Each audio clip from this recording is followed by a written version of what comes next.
We in the country, powered by Santa AI. ChristmasContractor.com. For the workers, the owners, the vendors, the dreamers. Get busy, get hired, get listed, get busy, get listed, get seen, get lifted, get calls, get jobs, get blessed, get gifted, get found, get hired, get your whole life shifted. ChristmasContractor.com. Come on and get listed. He needed work, needed cash in his hand, needed hope, needed rope, needed one good plan, needed pay, needed day, needed somewhere to stand, and he found a light crew, hiring hands, over 100 companies, looking for crews, looking for boots, looking for dudes, looking for folks with something to prove. So we clicked that list and made his move. Got high, got wide, got up, got paid, got trained, got name, got shown the trade, got lights, got nights, got more each day. Now he's hanging C9s all the way on the roof in the tree with the crew in the city, making good money, man, to work. Got pretty cold air, bright lights, whole town litty. He said I found my lane when I got busy. Get busy, get listed, get seen, get lifted, get calls, get jobs, get blessed, get gifted, get found, get hired, get your whole life shifted. ChristmasContractor.com. Come on and get listed, get found, get hired, get seen, get leads, get the whole town wired. Need lights, need crews, need a plan that fits. ChristmasContractor.com. Come get on the list. Next year came, he had flame in his chest, had a truck, had tools, had a dream to invest, had skill, had will, had no time to rest. Said I'm building my own, I'm coming for the best. Needed leads, needed speed, needed calls on the phone, needed crews, needed news, needed help of his own, needed brand, needed land, needed not to stand alone. Then the directory put his name on the throne. Got a profile, got phone style, got his company shining.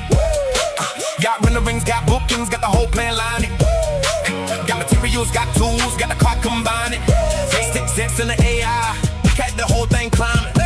Homeowners came early, getting ready for the season. Asking Santa for the lights, for the look, for the reason, for the rendering. Showed the dream before the evening. He got listed, got busy, and the leads kept breathing. Get busy, get listed, get seen, get lifted, get calls, get jobs, get blessed, get gifted, get found, get hired, get your whole life shifted. ChristmasContractor.com. Come on, get listed, get listed, get found, get hired, get seen, get leads, get the whole town wired. Need lights, need crews, need a plan that fits. ChristmasContractor.com. Come get on the list. Now here comes a vendor with a product they need. Had clips, had balls, had wire, had speed, had reads, had stakes, had gear for the tree. But nobody knew what he had in the street. Needed odds, needed ties, needed trust in the trade. Needed buyers, needed flyers, needed orders made. Needed a place where contractors stayed. So we got that supplier, lift the leg. Got green, got his name in the mix. Got calls, got sales, got orders that click. Got stock, got lock, got his whole brand fixed. Now the whole train doors. Fooled up big, every Christmas contractor looking for gear. Every lighting pro coming back each year. Every vendor, every owner, every crew drawing near. Get listed right now, this is where they appear. Need workers, need leads, need help in the city. Need products, need process, need something that's with me. Need forward, need proof, need the dream looking pretty. ChristmasContractor.com. Get listed, get busy. Need bulbs, need clippers, need wire on the road. Need wreaths, need trees, need lights for the pole. Need Santa, need answers, need help with the goal. Get listed, get lifted, let Christmas take hold. Get busy, get listed, get seen, get lifted, get calls, get jobs, get blessed, get gifted, get found, get hired, get your whole life shifted. ChristmasContractor.com. Come on and get busy, get listed, get found, get hired, get seen, get leads, get the whole town wired. Need lights, need crews, need a plan that fits. ChristmasContractor.com. Come get on the list. Largest Christmas contractor directory in the country. Powered by Santa AI. Workers get hired, owners get leads, vendors get seen, homeowners get ready. Get busy, get listed. Get listed.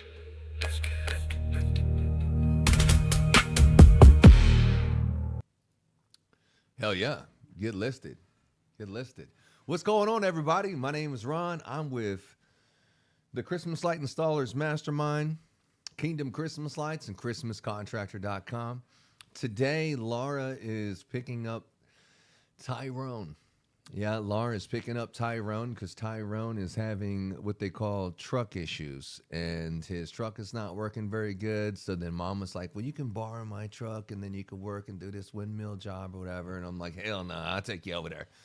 So I took him over there and got my hair cut today. So that's why I'm looking so fresh and so clean. And Laura was like, "Look, I'll just miss the first part of the podcast, and I'll go pick Tyrone up." So that's what's going on right now. So anyway, welcome to the show. Normally, I almost always have my beautiful wife Laura with me, but she's not here right now, and she'll be here a little later on. But what are we talking about today? What are we going to get into? We got a lot of cool stuff. Until she gets here, I think maybe we can go with what's on the internet. That was a cool thing that we used to do. Let's see, where's it at? Right here. What's on the internet? Let's go. Let's do that little segment right here because I've seen a lot of things. One of them, the first one I'd like to show you is one from Jason Guyman. Give me 1 second. Let me load this bad boy up. I just got home. So this is something very interesting. Let me share this bad boy with you. What's up, everybody? I hope you all feeling good. Give me some questions today. We got a bunch of questions loaded up from around the country, but definitely give me some questions. Let's go with share screen. All right, let's see here. Let's share this one right there. All right, so this right here is this guy named Jason Guyman. I don't know if you ever heard of him, but I think he's from Kentucky. He's from Kentucky. So Guyman here is doing he's doing something that says here, the name of the video is how to make your own extension cords. And this is something that's interesting. I was talking to someone about this the other day. I was like, extension cords? That is something very interesting in the Christmas light installation industry that, back if you were installing during incandescent days, like if you know what incandescent is, that's the bulb with the little filament thing or the little wire that goes between, and it burns like 6 watts per bulb, and if you have too many it gets hot and it melts the lines. And back in the day, like when you started out your Christmas lights, you would always start it with like a 3-prong extension cord, medium duty extension cord. If it was going further away, you would consider getting or like if you had a tree with 70 strands of lights, the incandescent mini lights at the time, you could only do 8 strands of lights, male to female, before they would blow the fuses in the females. So you would have to have multiple power connections with no more than 6 strands or 7 strands of lights in a section, and then do another and another and another. And you had to have like maybe 3 heavy duty extension cords going to this tree that you can split up the power, and all the extension cords are getting warm and all this shit. So this is like the way the Christmas light industry used to be, like when people used to install, like before COVID, But now most of the people that buy Christmas lights from us, they never use extension cords. They only use lamp cord with males and females. And so, yeah, let's look a little bit. And the first thing we're going to do is installing males and females.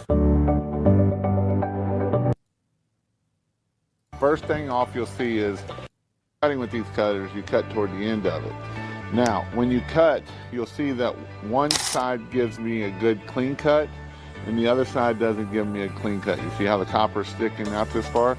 And so what can happen is that copper can actually come across there, and then it's going to be a short, and that's going to be a problem. So whenever we're cutting them, we always want to make sure that the back side of the wire that we're cutting, see how these are the back, and the other side are beveled. So you can see in there the back and beveled. So you want to make sure that the back side is the side that's going to give you the clean cut. See, the back side gave me a nice clean cut. So first thing we'll do. Well, I don't know.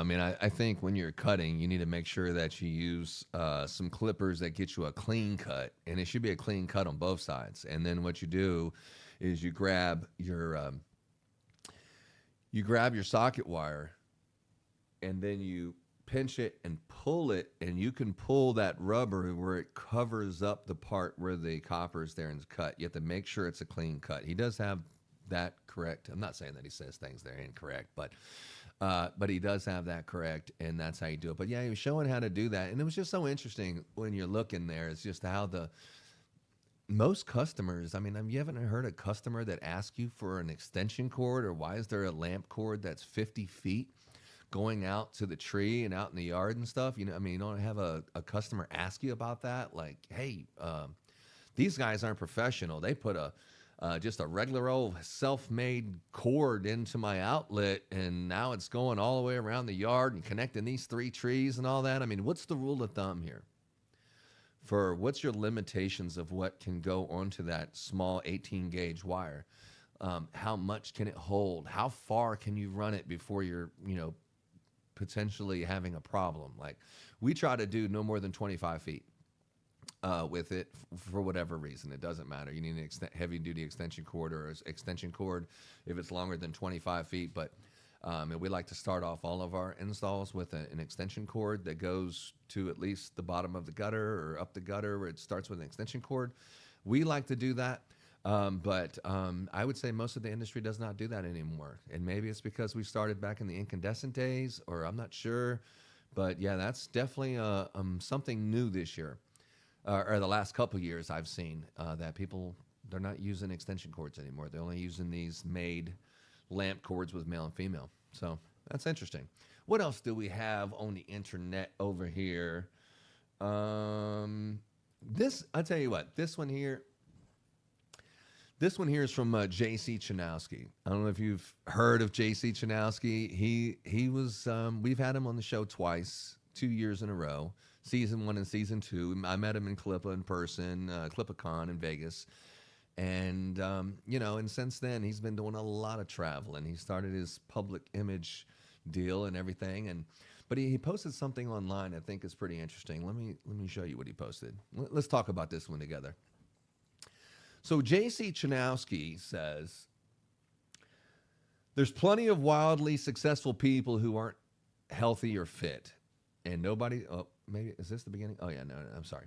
Unpopular opinion is, if you don't have discipline to take care of yourself, why should anyone believe you can take care of a business?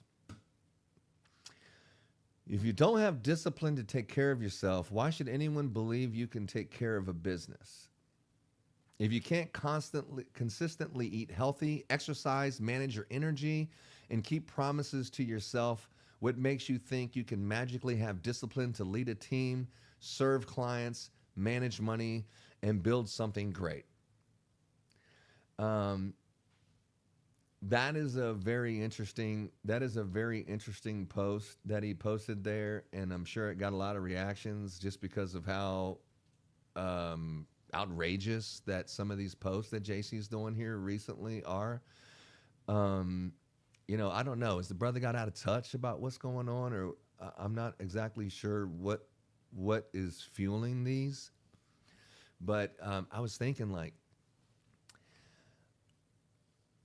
if you having problems with your marriage, if you can't keep your marriage together, then how the hell are you going to run a business? Because that's what the Bible says. If you can't handle your family, then you shouldn't be shepherding this flock of human beings in the church. If you can't figure out how to take care of your family, you shouldn't be taking care of a bunch of people at church. I mean, that's Bible, and that's the pastor, and that's understandable. Because if you can't even take care of your family, how you going to lead me and help me take care of my family and tell me what God's saying when you can't even figure out what God's saying to keep your own family together? I mean, that makes sense. That, like, you could be a leader, but you shouldn't be a leader in the church. I mean, that makes sense to some degree, depending on what you believe. That makes sense. But saying that if you're not physically fit, that you also won't have the discipline to run a business, I think that is really out there. I mean, it's like, if you can't be a good father to your children, then you can't be a good business owner. Or if you can't do 30 push-ups, then you must be a shitty leader, or whatever. It's like, I've seen a couple of these posts that he's posting. You can tell that the brother has some systems where he's disengaged from the realities of work because someone else is taking these things while he's traveling all around the country. And I think the brother actually is becoming a little disconnected. from the reality of, what it really is. Because sometimes, when you're successful, not like success, like, oh my God, I completed this goal today and success. I mean, successful, like, you're really dialed in and you're like just shutting off massive areas in your life to be successful. There's only so much that one person can do. And sometimes your marriage is going to feel the strain of all these hours that you're working and how dedicated you are, your relationships and the things that you do. I mean, if you're dedicated and determined to succeed, there's going to be things that fall to the wayside that, man, I kind of dropped the ball in a lot of these areas because I was so focused on business that my marriage kind of went apart. Or, my relationship and my family time was sacrificed because I spent so much time chasing this thing. I mean, if you listen to like the Elon Musk, I mean, this dude lived in the dealership and slept there because it would fall apart if he didn't. I mean, how are you going to say, well, it fell apart because I didn't do these physical exercises? That right there is just like, dude.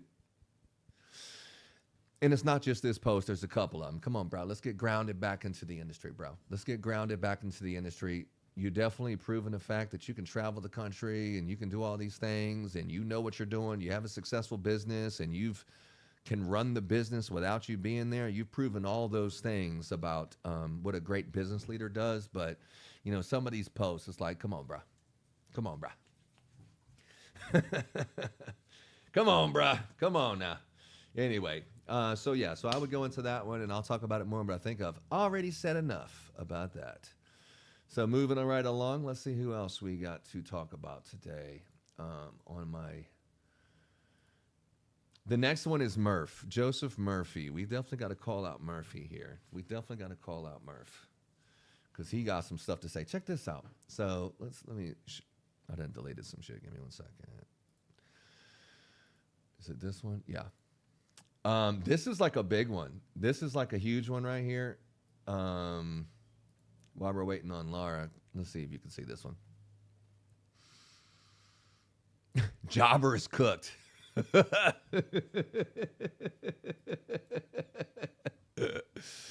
Joseph Murphy got me to sign up for Jobber in 2021, I think it was.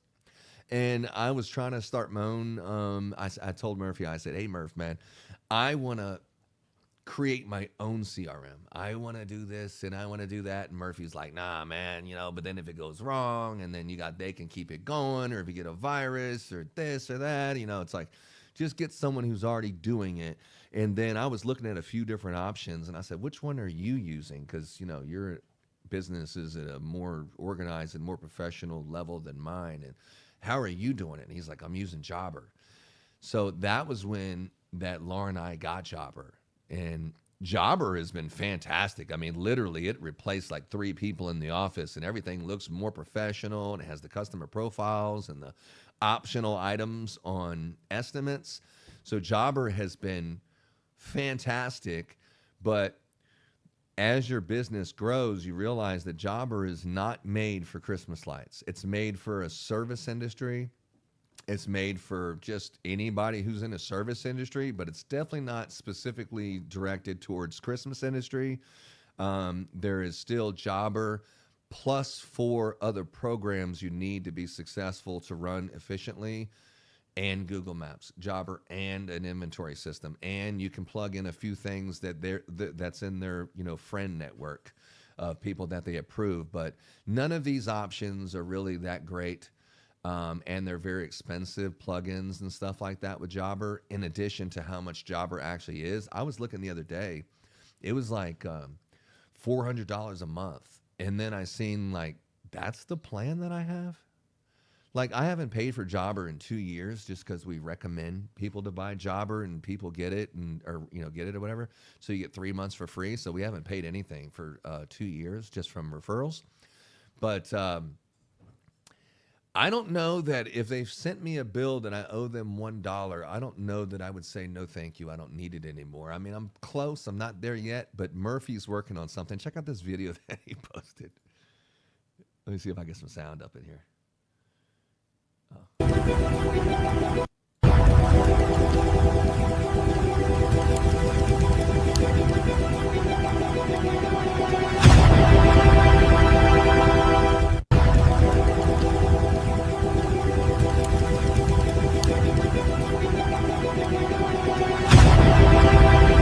Isn't that crazy? Isn't that crazy? I seen he posted another one today. Let me see if I can find that damn thing. Let's see where Murphy's at. Let me pull this shit up.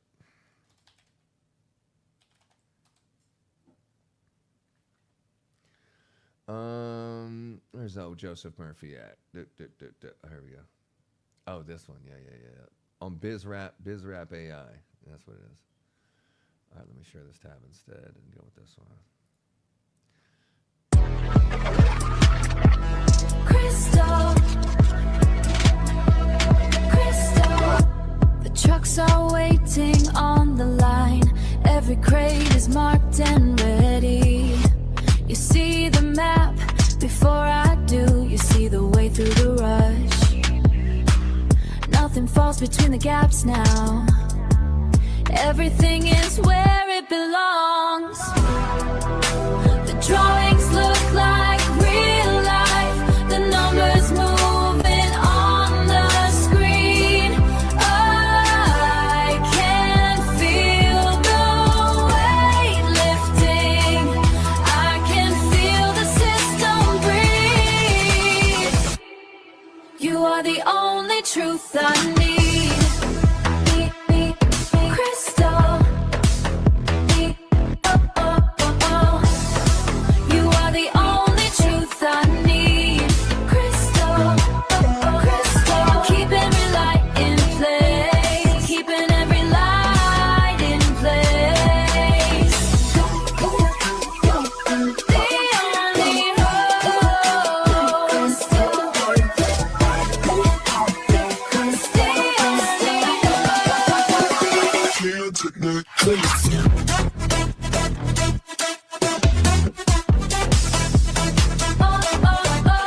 Now, like, when you're looking at this video, this was just a simple 2-sentence prompt that makes these videos on Google Flow and then Google Flow Music. So that's all this video was, but this is based on its interpretation of Murphy's product. And I seen the product myself. This thing, Crystal, this thing, like, it knows where every single thing in the warehouse is for this one HOA, exactly what shelves and bins and things, and every single layer is color-coded on these tower trees and where they are, and making sure you have every single color-coded ring when you're taking them out for installation, and then on the property where every single thing on that property is supposed to go, what the property is, where the intersection is, and then close-up graphics of, you know, what the asset is and where it's going to go. I've never seen anything like it. I mean, you're talking about a spreadsheet person that finally put all of the thoughts together onto one thing, and then it's like he has like the whole world right at his fingertips. Program that he made, he did it for his business. It's just your business is more than likely your business is nowhere even near on the same level as Murphy's. You know, you're not doing $2.3 million in commercial properties in one season. But I'm telling you, this stuff is like unbelievable, completely animated. He has a business service, but I think you have to be, I think he said you have to be over $700,000 of revenue before he would even consider having you as a client, just because of the processes and systems aren't for like someone just starting out. But it's super freaking cool. I'll watch a little bit more of this, but it's pretty much all the same stuff here.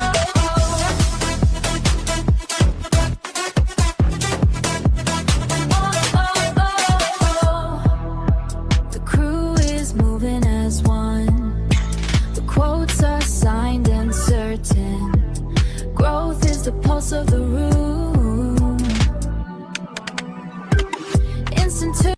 I mean, basically, it's like you're building a wreath, and he's like, okay, you want a wreath. And it's like, what kind of bow do you want? And you want, I want this kind of bow or that kind of bow. And then, okay, we're going to put ornaments because it's a decorated wreath or garland. Okay, what kind of ornaments how many ornaments does it take, whatever. So I'm going to put these pieces of garland and this, and then all of a sudden it breaks down like, okay, so you have this many garland, and you have these that are already in your assets, and here's where they're like literally located on aisle 3, bay 14 kind of stuff.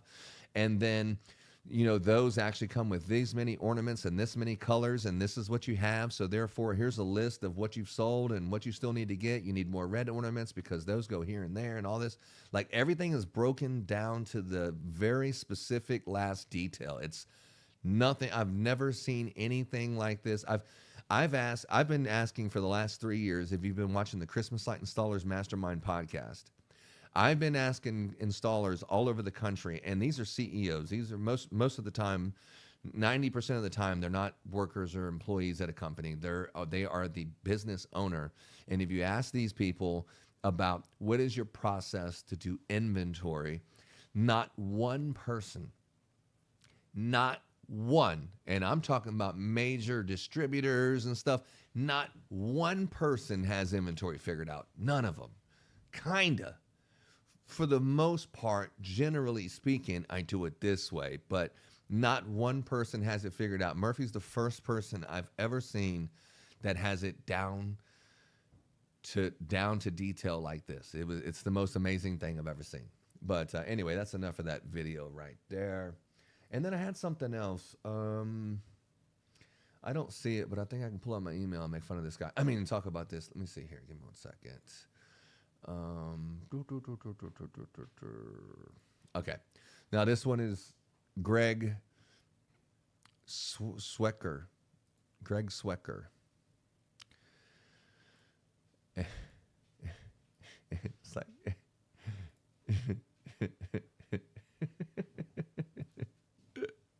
oh, what's up, baby girl? Hey, Laura's here. Laura's here. Let's see here. What am I doing wrong here? Let's try something. Okay, so he said, have you looked at my email? Are you on? Yeah, we're on live. Yeah, we're on live. Jump on. Okay, here it is right here. Share this tab instead. I'm going to slide this over here. All right, so this is a... All right, this is a product like...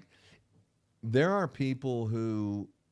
They say, hey, Ron, I really want you to look at my product. I got this great product, and I just really want you to look at it and see for yourself and stuff like that. And I say, oh, okay. And this guy's been really aggressively, like, you know, pursuing me to really look at this product. So let's look at it together here. This is called Jimmy, and it's like a lighting clip thing.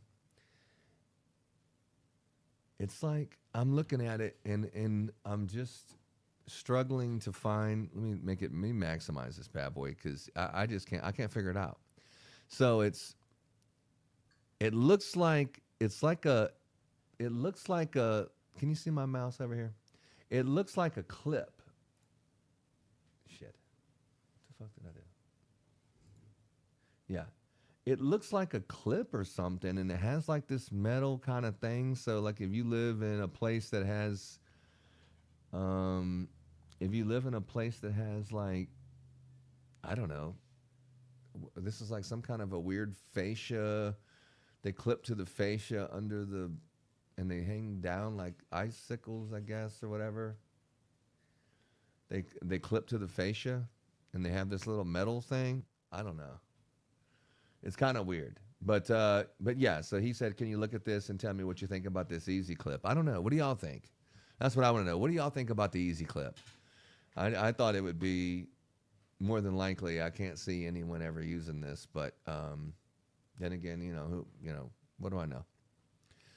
It looks like it comes with the light bulbs and the clip, or it comes with the sockets and everything from this little image here. So anyway, that's the Christmas Pro Easy Clip. So anyway, let's get back to the StreamYard and remove that bad boy. All right, so I think we have Laura in here. Let's see. We have Laura yet? Let's get the additional camera here. Extra camera. All right. What's up, Laura? What's up?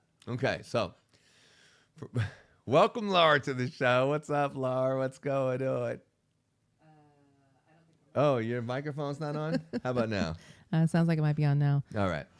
You know, the hair's not done, the makeup's not done. This is the au naturel.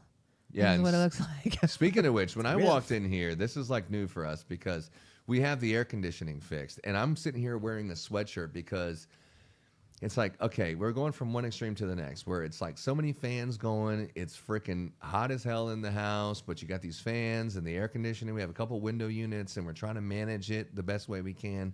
We finally got this complex air conditioning system installed.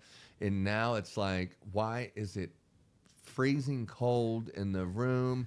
It's so cold. I got like a winter coat on inside. It's like, I realize that, we have air conditioning, but why is it so cold? Like, I mean, it's just set at 70. So the main house is 70. I'm like, then set it The at bathroom's 75. Like it's 73. like freezing cold, like in the house, like in bed. It's like, how it was really cold, like during the 2 or 3 days of the year, it's actually cold in Texas. I don't know. We've had a lot of cold fronts this season. Yeah, I'm sorry, the 8 days it was cold this year. But like you're in bed and you're like about to get out of bed and you're like, I don't know, it's so cold. I don't know if I want to get out and brave how cold it is, because you have to get your clothes and this and that.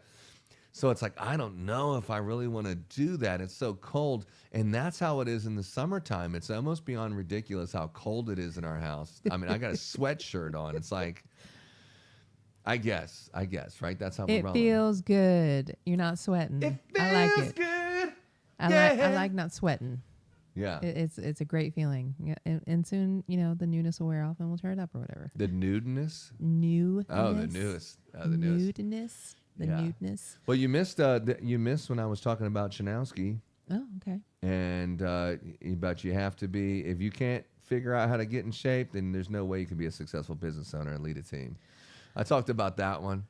I think that being in shape, being somebody that is on the other side of the conveyor belt, I think it's very important to be in shape.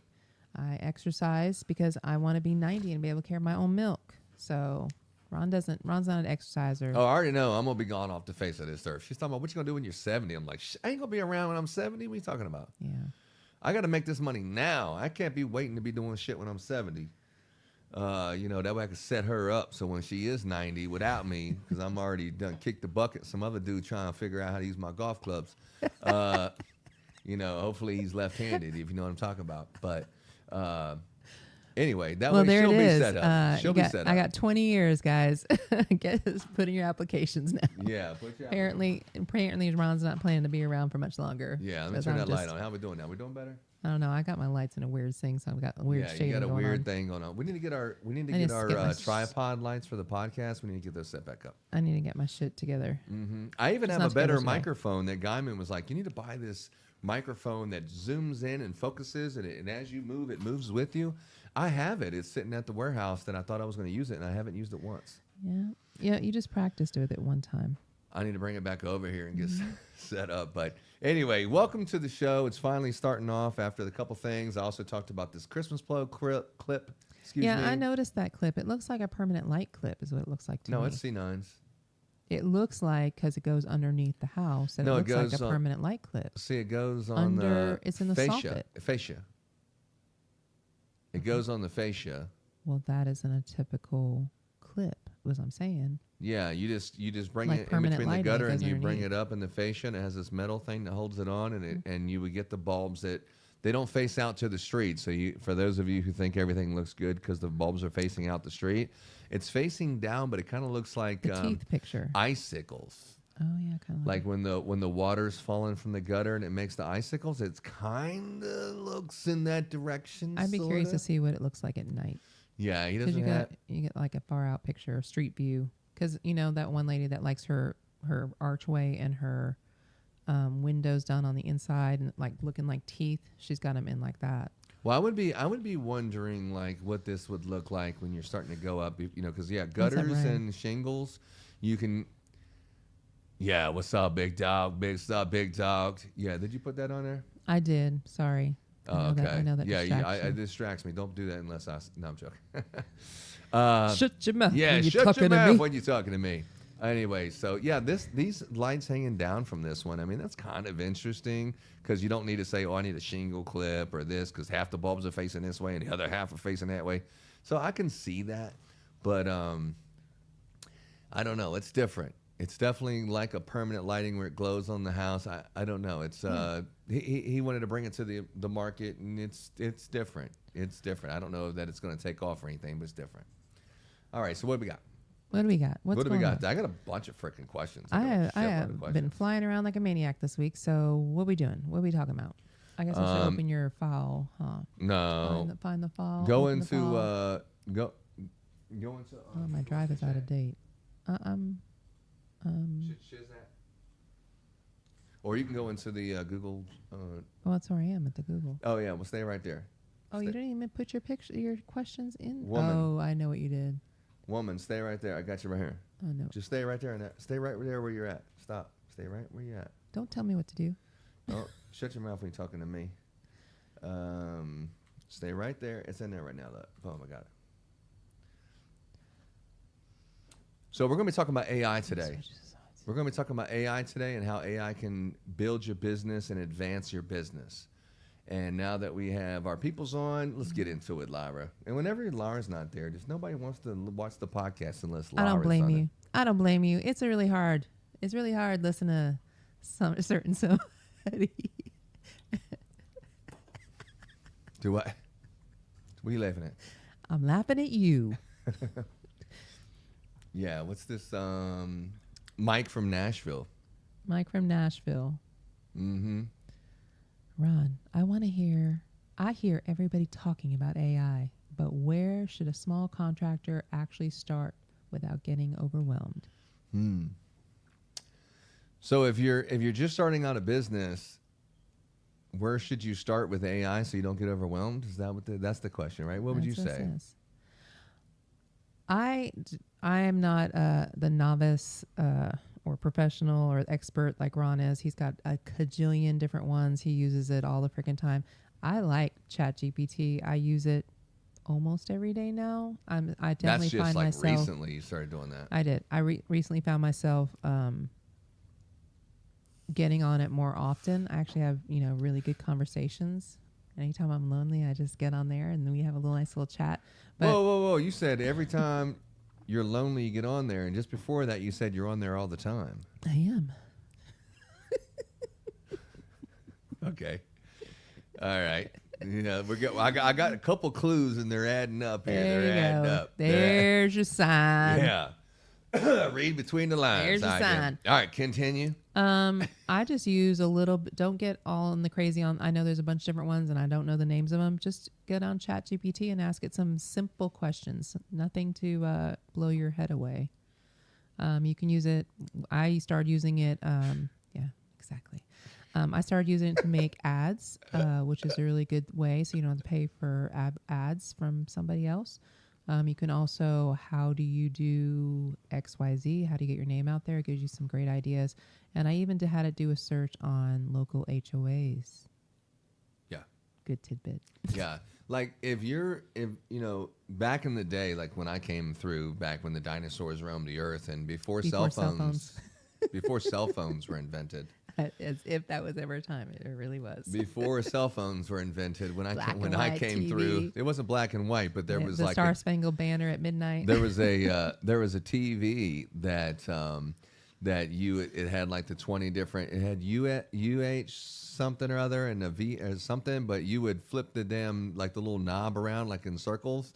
And then when you got onto the channel, maybe you have to adjust the knob a little bit because it's not completely on channel 5 and you had to move it left and right a little bit to kind of see if you would get it. And then you would like, oh shit, it's kind of staticky. And then you would smack the side of the box of the TV, like boom.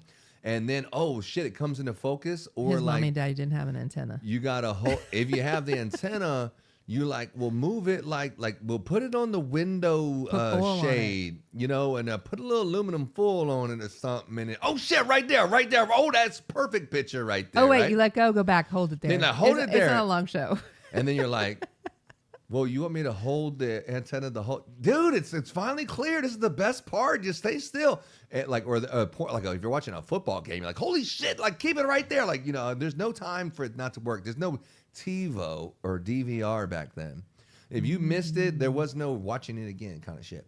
So you would put the you would put the like the antenna like somewhere on the window or maybe touching a piece of metal and like it's like right there like well it's not we'll tape it there, you know, so you have all these contraptions and shit, you know, to get to watch TV, and that's how hard it was. VCR. But now the kids today, it's like, dude, there is AI. You don't need to know an uncle like my uncle that comes over and steps on your fucking brand new shoes so he can get them dirty just because that's fun to do. Like this idiot shit because he knows how to do work on a car. Or he knows how to play a guitar. He has this, he's a plumber or some bullshit. Now you can just watch a YouTube video and you can just watch people changing that air filter and oil filter on that specific vehicle or tractor or whatever. I mean, there's a video for everything. And then now with AI, if you take your camera and you just sit there and you take a picture of whatever it is, I don't care what you're working on. You're working on a, you know, an air conditioning unit. You're working on anything. You're working on some brakes of a certain car. Just take a picture of it and then send it to Chat GPT and say, hey, I'm working on this, but I'm having a problem, or I've noticed it's making this noise, and it'll dissect it and fix it for you and walk you right through it through images. It's unbelievable. You can do anything with it. But you have to consistently ask the questions, and the way that you talk, your mannerisms of your passive aggressive, it doesn't understand that. It's like, get to the fucking point. Not like, you know what? Like if you're working with like a human being, you would say, you know what? Hey, can you do me a favor? Can you go over there and get this? You don't need to talk to the AI. Just get to the point. Just tell me what you want to do. You don't need all this mannerisms and, you know, hey, you know, I know you're tired and You don't have to be everything, and you polite, had a is what he's long trying to day, and you know, but if it's not too much to add, like just stop all that shit and get to the fucking point. What?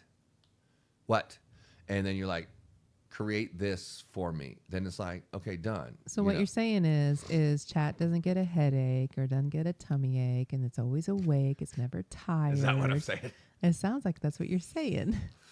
But you can also take your estimate and you can put it in your Chat GPT and you can say, can I make this look more professional? And it'll say yes or no, and here's a spelling error you made or whatever. It's really cool. So, you know, we can start one real quick, and I'll show you how to make a mastermind tip of the day. How about that? You want to do that?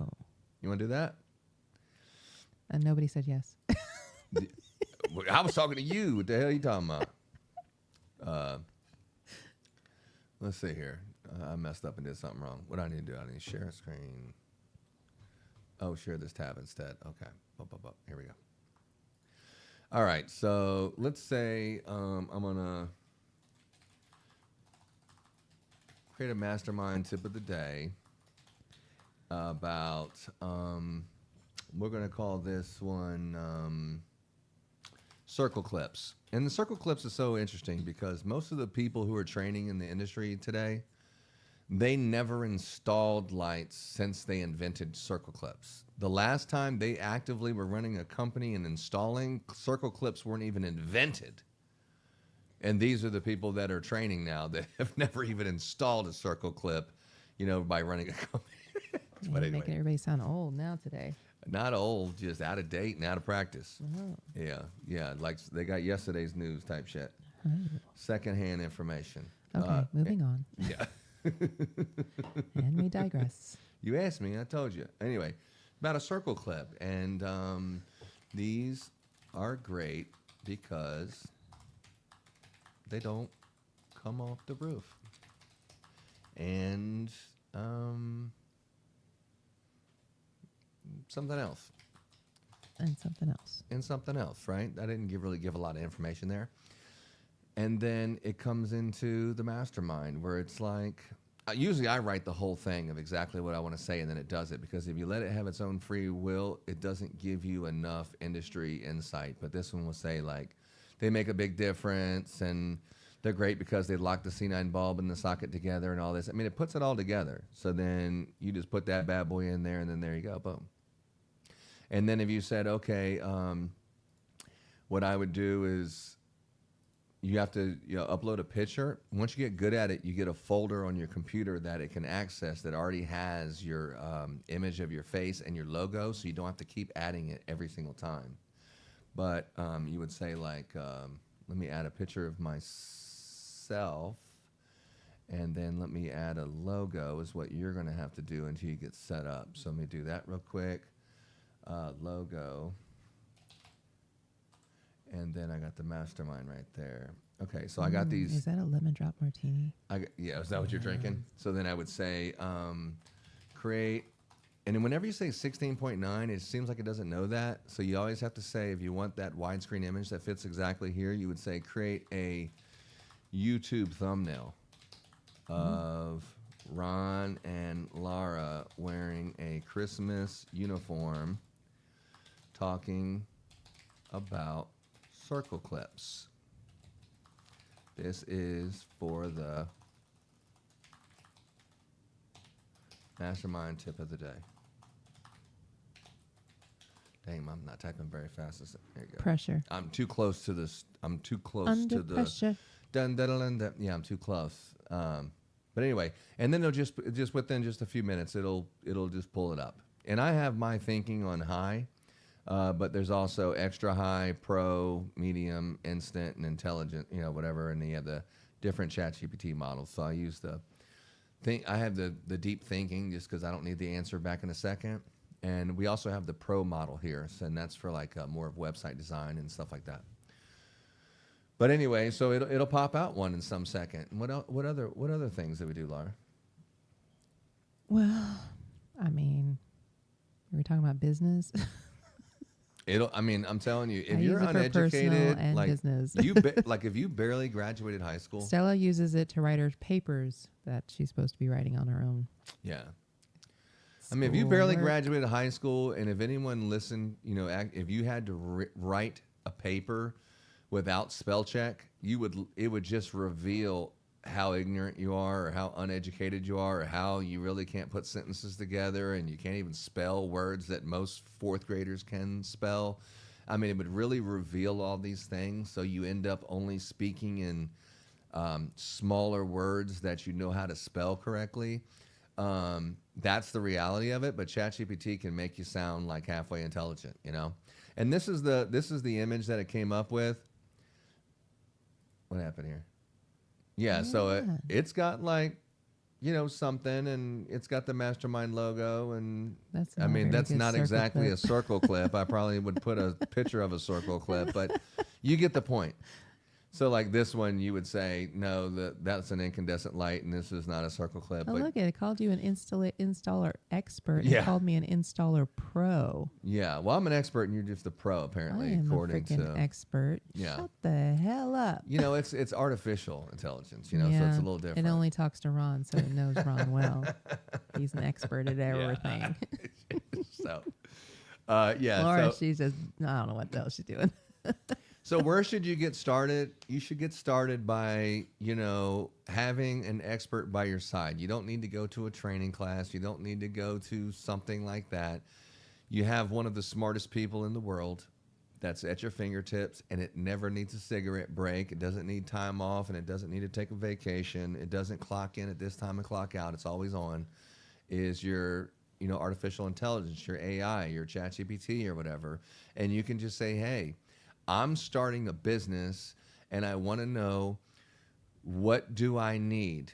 Currently, I have these things, because the more information you give, the more it can analyze what you need and what you have and what you need. So you talk about the things that you have, which is super important. Don't focus on the things you don't have. Focus on what you do have and how to come up using those tools. Not like, well, I don't have a car, so therefore that shit doesn't matter. What do you have? And you use that to come up. So with AI, it will tell you, well, do you have a DBA? Do you have this? Do you have that? Well, what's important to you? Is this something you're going to do like this or this? Once you have that communication, it'll lay down the roadmap, and it can do most of the shit for you. Yeah. And then you'll say, well, what about advertisements? And what do you want for a logo? And then it's okay, this logo, save it into this file. I mean, it'll walk you all through the shit that you used to have to just brain fart and do it all yourself. Or pay and somebody. mess up or pay somebody like web designers. There's no need for none of that shit. No need for any of that now. AI has already taken those. Just some people don't realize it yet because they're still old fashioned or they don't know. So Mike from Nashville, Tennessee, That's what you do. You just start off from the beginning. Wherever you are, just be honest with it. Tell it exactly what's going on. It'll give you some advice, and it's sound advice. And you always want an industry professional that you can bounce these ideas off just to reconfirm that you're going in the right direction. You might be going in a better, more efficient direction than the person who had been doing it for years, just because they're not revamping their business and recreating their business. They have enough money to justify they're going in the right direction. They don't care that there's a better direction. You've seen that a lot with Amazon, because it used to be like in the back in the day, if you want to know how it worked, it was Amazon. It was Amway. And everyone was selling this bullshit called Amway, which now it's crypto. But anyway, everyone's selling Amway, and it's like, what is Amway? Amway is a collection of people who are buying products online, like soap detergents and some of these normal things that you would buy, and you're going to have those delivered to you online. But if you get more people into the system, you're paying these prices that are similar to grocery store, but it's delivered to your house. But the more people you get in, you start to get little percentages of what they buy, and then therefore you could technically be like this one example of a person that brought in people who brought in people who brought in people, and you're making, you know, a lot of money because you're at the top of the pyramid scheme, is what it was. and then they changed it to, instead of Amway, they just called it multi-level marketing. And then you see like Amazon came out where they're going to deliver this stuff to your house, and there's no need to go to the store anymore. And I'll tell you what happened is there is big giants, and these giants are called JCPenney's, Sears and Roebuck, which was like the foundation of like when you started the railroad. And Sears and Roebuck used the railroad for the first time to travel goods across the country from a catalog. That was groundbreaking and turned them into a giant, like Chase Bank, like the foundation of the United States of America is built by these giants, where they did the first amount of innovation. And then when the internet came, and then Amazon's like, we're going to mail it, and we're going to do it on the internet, because the .com age, and you can go on the internet and you can order supplies and come to you. These guys looked at it like, nah, that's never going to work. We've already seen that happen with Amway. And then you start to see them really get some traction with like Amazon. And you still see them not breaking into, they're still sending catalogs with the lingerie, whatever section had the lingerie is the one that the pages were all sorted through multiple times. Ew. But they just telling the truth here. But that they send the catalogs, and then you would send in something like when they had the Marlboro Miles and shit. So the catalogs, and then, but with the .com, it's like you can order it. And then once you see like, this is what's going on, right? The world is going towards this direction. If you don't change, them some bitches are going to leave you behind. And that's what's going on right now today with this. Everything should be animated from AI. And I'm talking about, if you have 3 or 4 people who are working in the office, doing what? Doing what? Salespeople? I can have AI scrub every single whatever I want to, get the information, email them all, and then give me a list, and then follow up, talk to them on the phone. There's no reason for anybody working in the office. None. AI can automate everything. Think about that. There's no reason to have any salespeople, because they can work 24 hours a day, while the person in the office, I mean, you're just getting upset all the time, and for a fraction of the cost. You're upset because they're not performing, and based on this much, and you didn't bullshit it around for 3 hours. And if I'm paying you $20 an hour, I spent $60 on what? What have you accomplished in the last 3 hours, except for fighting with Jose? What? And these are the realities of having human beings helping you out versus just get this project done. And, so AI is taking over that, and you need to have that implemented. Also into your business. Everywhere in your business, you should have AI, if possible, and automated systems, especially if it's something you don't want to do, or if it's something that's it's just a monotonous, tedious thing. If there's any way to teach AI or to to make those processes easier, that's what you need to do. Another one is when workers come to work for you. Most companies, everything that needs to be done is in your head. It's not written down anywhere. You probably don't write it down because you don't want someone to steal it or whatever, or you don't have time to figure out your process because it's all in your head. But if you were to hire someone to take your place, do you have the instruction manual how to do your job? And the answer is no. Most people, the answer is no. For me, it's a no. When people come to work for us, we're like thinking like 2 days before they show up, like, damn, well, maybe we should get the paperwork together and figure out what they're going to sign and what is their job description and what, should we put a little thought into that like 2 days before they get here? I mean, that's the facts, So with this, you need to make it where if you need a human interaction, like at our ChristmasContractor.com distribution center, and people come in there, you need like someone to work there and work the cash register. But AI can make all the training templates to dumb it down and make it as easy as possible with someone with low to no competency can still work here. That's why you see mega giants like Walmart. Or like any kind of place that there's multiple locations. It's like one person can't be at all these locations. You have a process that people can follow. And it's an automated process for the hiring and stuff. And this is how you do it. And this is the next training modules. That's the way it works. That's what you have to do, or else you'll never scale because you're only one person. You can only do but so much, and you can only be at one place at a time. So that's always the bottleneck, is because it's all in your head and it's not into a process that's scalable, refinable, and repeatable. So anyway, that's that. So hopefully, Mike from Tennessee, that answered your question, and then some more, and then some more after that. Do you have the next one, babe? It's Jessica from Tampa has a question for Laura. It says, Laura, how do you balance using AI without losing the personal touch that customers still expect from a family-owned business? That's a good one. That's a good question.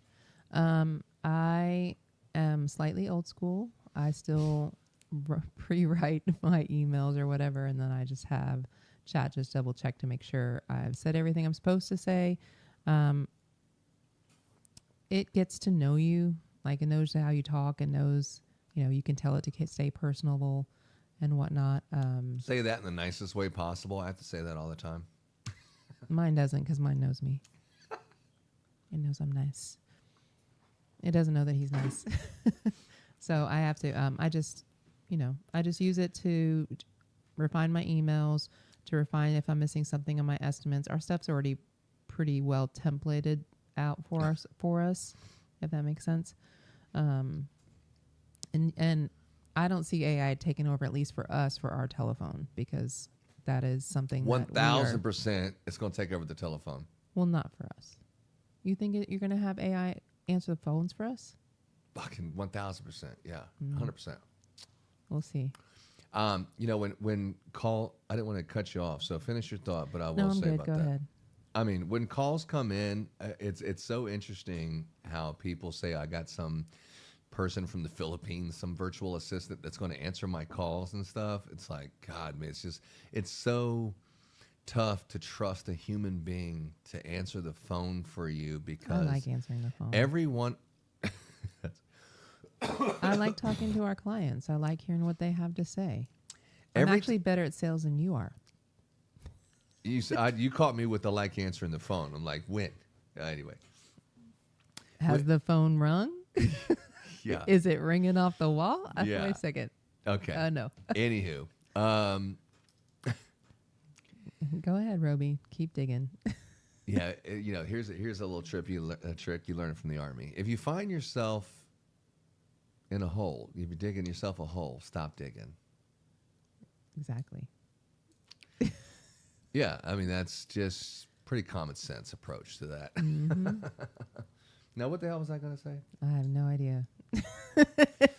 About the phone calls. So, like, on the phone, many people have a VA, and they have the VAs answering the phones, and they're on the truck, or they figure, like, the office stuff is, like, for women, right? This is, like, the we'll talk to the ladies in the office kind of shit. Like, that's, like, a lot of people think like that.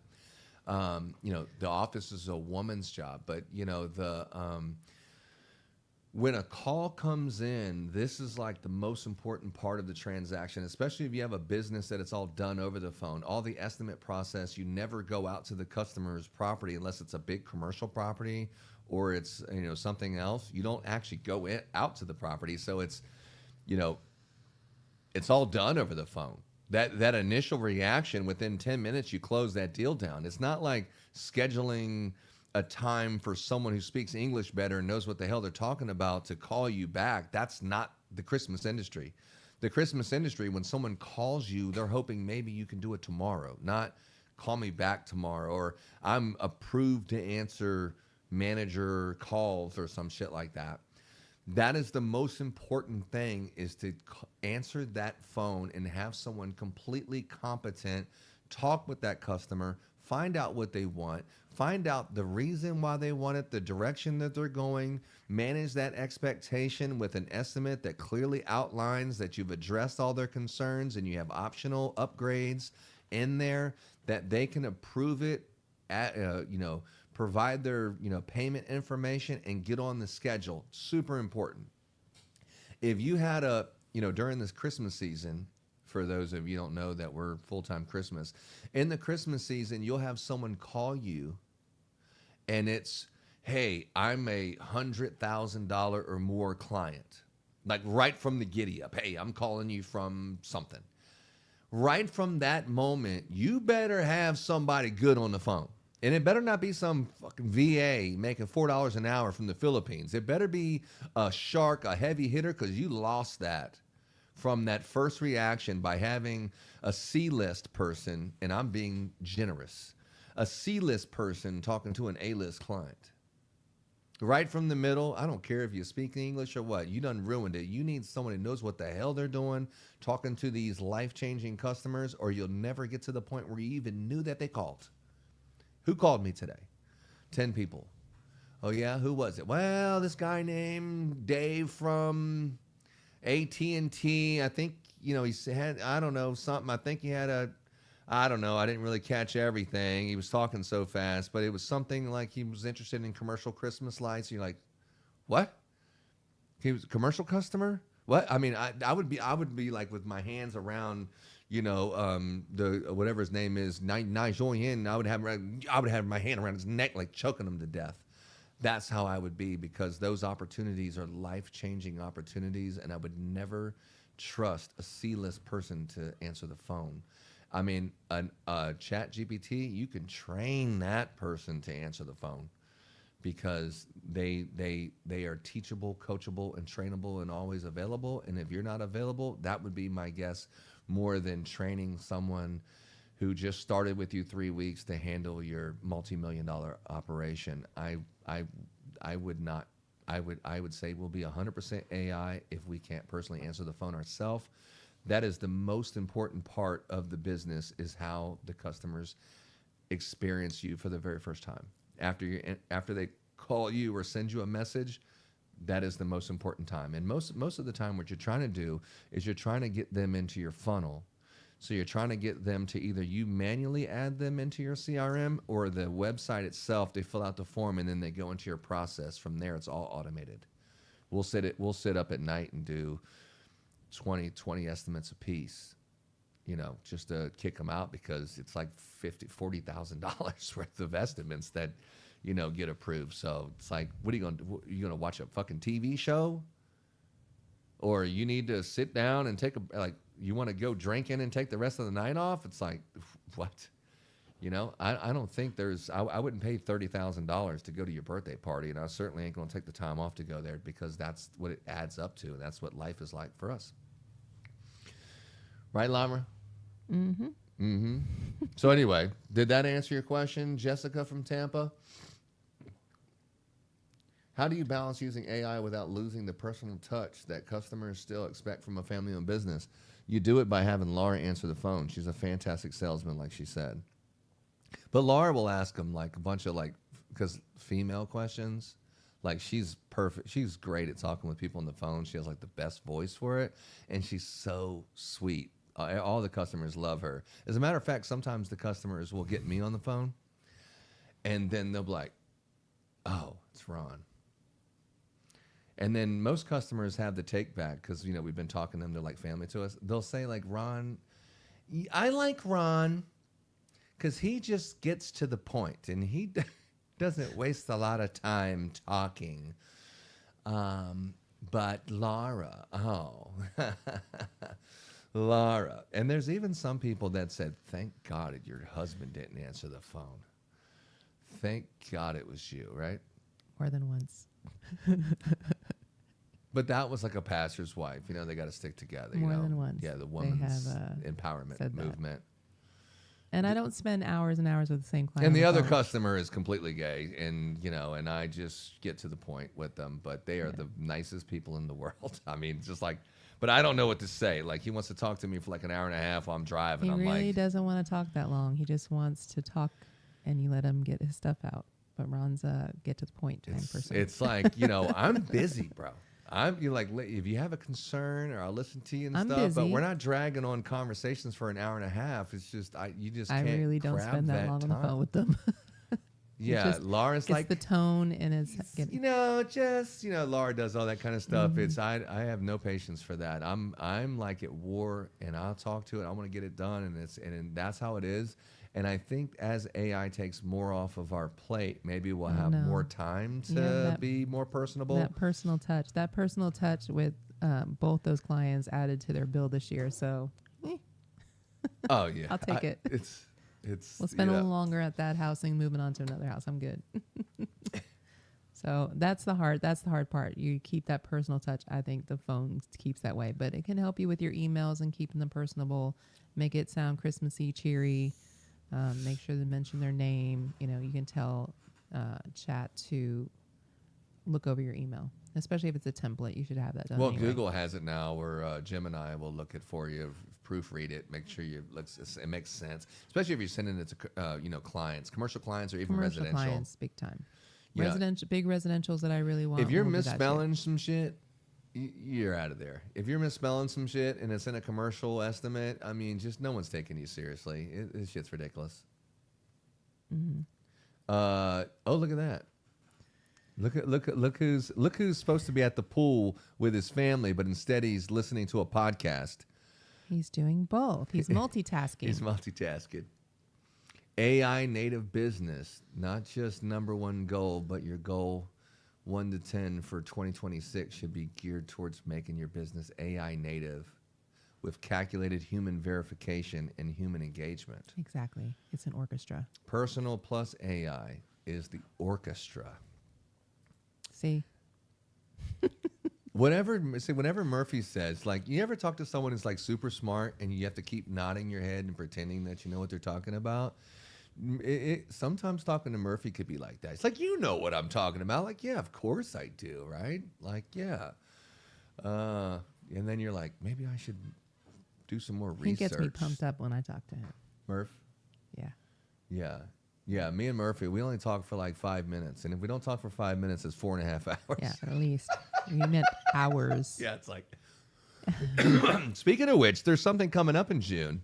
Now would be a good time to. Don't be putting stuff up there unless I say. Don't talk to me like that. I will turn you off. You think Oh, I know that's how to Joey's drive? AI agent. Yeah, he's not at the pool. He's that's I am Ron's AI personal assistant. How may I help you? Yeah, we have some interesting breaking news that is coming up. Let's see if we have the. I used to have a breaking news on here. I haven't used this damn thing in so long. I know. Aw. Do we have breaking news? So at the end of the month, we're going to Las Vegas. Whoa! You just killed my breaking news. Okay, all right, yeah. So at the end of the month, this is Juneteenth. No, the 25th. The 25th. Or The somewhere around 25th there. of June. Laura and I are going to be getting on an airplane, and we don't normally sit first class, but ever since I showed her one time, now she wants to go first class. So we got a little first class ticket. To and from Las Vegas, where we are going to be staying at the Cosmopolitan on a balcony suite that overlooks the Bellagio fountain. And the reason why we're going back there again, because we were there in after December. Christmas, right before New Year. December. Yeah. Yeah. Right before Christmas. Right before Christmas. Yeah, we just had to get away. It was so stressful, but but yeah. So anyway, what the hell was I saying? So basically, we're going to Vegas for the Murphys are renewing their wedding vows. I think they've been married for 15 years. 15 It'll years be the already. 15th anniversary. Yeah, so Murph was telling me his family won't be there; it'll be mostly Chelsea's family. So we'll get to meet the whole all the Murphs, all the Murphys. We'll get to be in Las Vegas, and we'll get to see how rich people, and I mean people who are doing big numbers and they're rich and wealthy like the Murphys. We'll get to see how they do it in Vegas. Because whenever we're there, me and Laura, we're like, you better have some comfortable shoes because we're going to do about 10 miles walking a day and checking out everything, right? That's how I've always done it. That's how me and Laura done it. By the time you make it back to the hotel room, your ass is tired, you know what I'm saying? You ain't going out to the, club at night, if you know what I'm saying. You know, we want to get a good night's sleep, like senior citizens do. But, the Murphs are like, okay, so we got this club that we're going to, and we're going to pop bottles over here and this. So this will be interesting to get Grandma and Grandpa Roby out there for the Murphys. You're so assholey today. The Murphys wedding vow renewal. The vow renewal in Vegas. So that's coming up this month. That's coming up in like 3 weeks. Mm-hmm. So look for that. We will definitely make a big thing about that. Because I haven't got out of the office that much, except for today to get my hair trimmed up. So, we will be getting out for a couple days. He's been cooped up for too long. Yeah, I was just speaking to Murphy about that earlier today. I said, now I see, because I don't know, if you've ever met Murphy's brother, Jonathan, when you talk to him, you can tell he spends a little too much time in front of the computer looking at analytics and numbers that, it kind of affects your personal conversation with human beings. Dry, I would say.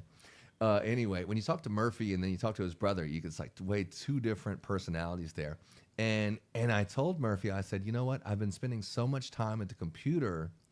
I really feel like I'm kind of getting that thing myself. Like, it's like I don't realize how delirious I am because I've been working so many hours trying to get this directory off, but I'm having problems holding conversations with people because my brain has just been so mush from doing what I'm doing that it's very difficult for me. And I noticed, like, damn, dude, I didn't realize you were that far off, but now that you brought it out like this, it's like you're having problems communicating with people and carrying on conversations. Is like, shit, Ron, that is not you. So yeah, he's a little squirrely right now. Yeah. This is like not me. I mean, I'm wearing a sweatshirt in the office, which is like totally out of character. Totally out of character. But anyway, so yeah, I've been noticing that. So I think I'm turning into a computer nerd, antisocial is what I'm transitioning into. But, stay tuned because hopefully Vegas will loosen me up a little bit and we'll hopefully get out of my house before then, so he'll be good. We'll shed off the grandma and grandpa vibes and get into the let's go to the club and pop bottles all night. So we'll find. I'll let you know exactly what happened, but you can look forward to that. Yeah. Lord have mercy. All right, Laura. Send help. Send help. All right, we got another one, don't we? Oh, I'm sure. Carlos from San Antonio. Oh, Carlos.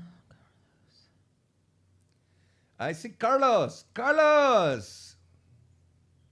What is one business process you would automate first if you were starting over today? That's a good question. What's one business process you would automate first if you were starting over today? Repeating what we were going to be saying a lot. I would say email. I was going to say estimates. Well, the estimates, you have to look at it and all that kind of stuff. But it would have built our estimate template instead of us building our estimate template. Yeah. I mean, if you have the customer's name and address, and then all of a sudden from there you put it into a quote template or something like that. I mean, I think the first thing for a new business owner is you're trying to get the word out because you don't have any customers. If you have a customer, sure, you can spend all your time doing that. But when you spend your time talking with customers and getting your estimates and stuff together, there's nobody also continuing to market because you keep marketing,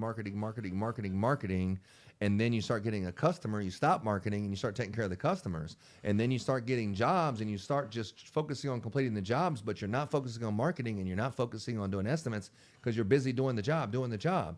So that's what I would do. I would automate the sales process and the client acquisition to make the phone ring and bring the leads into you. You don't need to pay anyone for leads. AI can scrub and get you all the information and automate these emails to be the engine that produces leads to you that you can fumble and not answer the phone and not handle them correctly.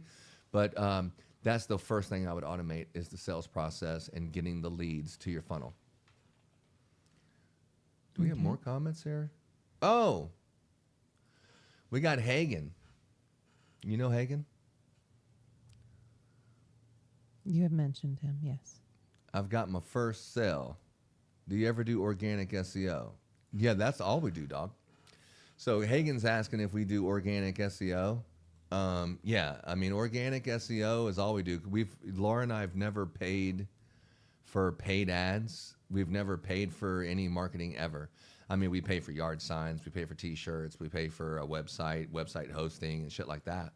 But we've never actually paid, like, give me $1,000 budget and I'll do your TikTok or your Facebook ads or your Google pay-per-click. We've never done that. And have zero plans of doing that in the future. I don't think any of that's necessary for our business, and it wasn't necessary for us, and I don't think it's necessary for you to have to be able to do that. If you are someone who doesn't have any money and you're broke, that cannot be an excuse of why someone else who has a bunch of money and they can spend it into having someone market for them. There's no reason that you can't market for free yourself. You just have to be more creative and go into different lanes. You're not going to be at the top of the Google and to the paid ads. But there's ways that you can get in front of customers for free. There's places where you can list your business for free. And anywhere that you could list your business or communicate with customers for free, you should be doing those things. And come up with a strategy to how to do it without taking out the amount of time that you need to process those leads and your process for actually installing and providing the service and following up and the billing and all that kind of shit.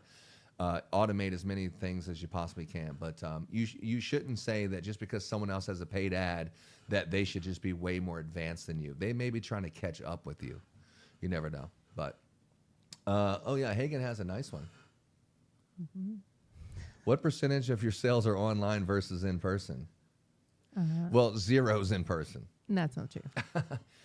We have, I would say in person, people see the shirts from the, I don't leave the office during Christmas season, with the exception of 3 projects. 3 projects, I have to physically be there, and I took Tyrone with me this year, so maybe some fucking light bulb would go off, and the hamster will make the wheel go around enough to make the light bulb go off enough to say, hey, I seen this last year, I can do it, and he doesn't need to be here. But we'll see what happens with that. But nothing is in person for us because we're not in the landscape business. We're not in the roofing business. That's mostly in person. We do go to big commercial. It has to be $10,000 or more, or it has to be a complex HOA that you can't see the pictures online. You physically have to be there. It's the only time that I would even consider going to anything in person.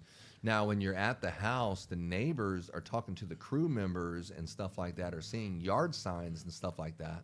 That's the only thing that I would say would be a personal interaction. But everything is done through website. I would say 92% of our business comes from online. Mm-hmm. And everywhere online. I don't care if you're in Nextdoor, if you're in Facebook, you're in Instagram, you're in TikTok, or you're in anything like that, LinkedIn. If you came from a Facebook group or any of those kind of things, everything, Yelp business, anything is funneled to the website, because the website funnels you to the form that brings you into the CRM. And then as soon as you make it into the CRM, all of our automatic process and everything starts from there. So no matter where you come from, you have to funnel down into the website to make it to your CRM, whether you manually enter it or they just go to the website and then they enter it that way. So I would say that is 95% of our business is all that, and that's the way I prefer. I really don't even want anyone to call me these days when we're used to. Now I just want a QR code, so you go to the website and you fill out the form, and we're interacting with you in our process. That's how we do it these days.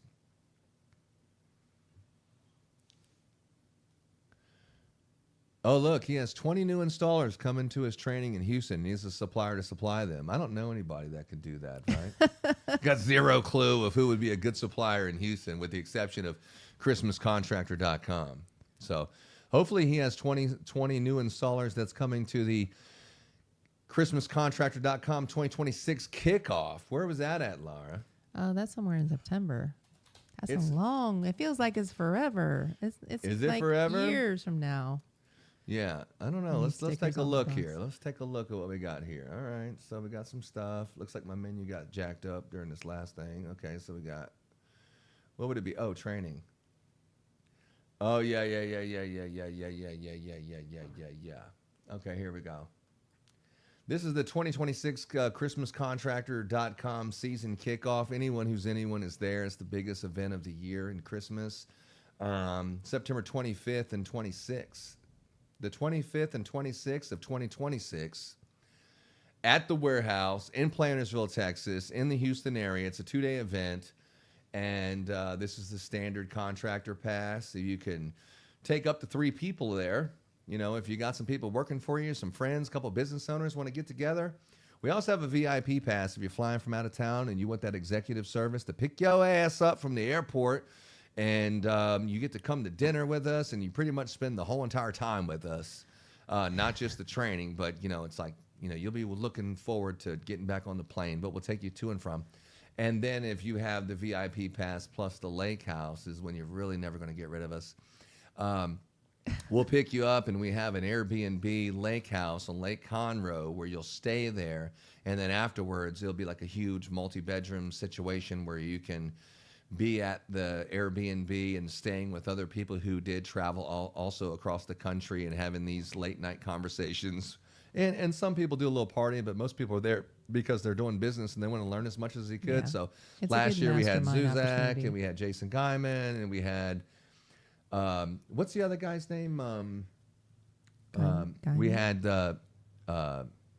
Jason. Yeah, we had them, and then there was like 4 other people. Lee Airy, and a couple other people. We had also Eric Turkelson was staying in the lake house. Yeah, that was fun. And then the last time we had what's it the permanent lighting. yeah, we had Armando and another person that surprised me. What's the guy's name? The religious philosopher Chisholm Proctor. Yeah, we put them at the Best Western in February, but normally we get the lake house for this one because it's such a huge event and there's so many people there and it's a great time. So definitely get yourself in there and contact me if you want to be a speaker, you want to be a vendor, you want to be connected with Kingdom in any way. Holla at your boy. I'll definitely put you in there. And we're both doing the Airbnb. See, these kids, man. You know, it's like we got the same idea, right? Great minds think alike, Hagen. Yeah, there you go. Anyway, holla at me. You know what the deal is. We got the products coming in. I also got something that Laura and I might be going to Nebraska in the next 4 days. We better get planning on that one. Yeah, we know a lot of Figure people it in the out. Christmas business, and there's a lot of things going on in the Christmas industry behind the scenes, and there's actually a huge distributor that's going out of business there and selling their products for pennies on the dollar, which we're going to bring 2 trailers over there and grab some stuff. So that's going to be happening in the next probably 4 days before the end of next week. We will be down there. So Hagen, holla at me about that one offline. All right. Anyways, so what else we got? How many more questions do you want to do? Oh yeah, questions. I forgot about that. Here we go. I don't know, Colorado. Do we want to talk to someone from Colorado? I mean, I talk to somebody from Colorado all the time. Okay. All right. Yeah. Hagen, holla at me about this. We're going to buy a bunch of materials. So grab your wallet and make sure you got some cash. And I'm gonna turn you on to some big boy stuff. So holla at me about that offline. All right. Anyway, we're going to go get some. We're going to go get some materials. I'll tell you about it later. Anyway, so Brandon from Denver, Colorado says, "Can AI really help with hiring, training, and managing crews, or is it just mostly just for marketing?" Good question.